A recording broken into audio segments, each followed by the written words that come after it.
ये छोड़ी तेरा ताकत रह गेलो तोहर लभर पिया के संगे गेला जे बघर ये छोड़ी तेरा ताकत रह गेलो तोहर लभर पिया के संगे गेला जे बघर।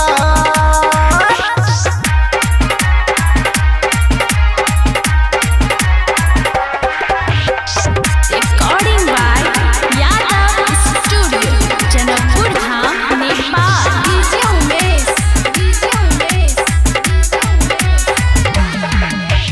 Sukhipur Bazaar, तोरे पे हम लगौने रहियो आस गे छोड़ क गेला तोरा देला विश्वास गे तोरा देला विश्वास हो तोरे पे हम लगौने रही आस गे छोड़ क गेला तोरा देला विश्वास गे तोरा देला विश्वास गेला जब हेलो ने तोरो गेला चढ़ कबेल रो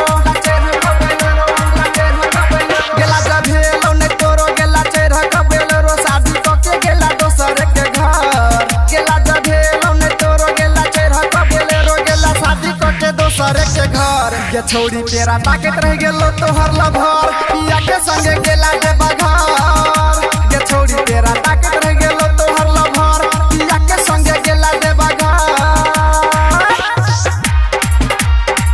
recording by Yadav Studio, Janakpur Dham, Nepal. Umesh Music.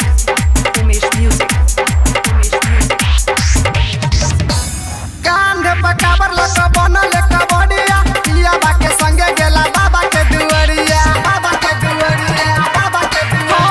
कांधे पर काबर लक बनल कबड़िया पिया बा के संगे गेला बाबा के दुआरिया गेला बाबा के दुआरिया और राइटर साइलेंडर सिरहाली गेलै सबसे अगाड़ी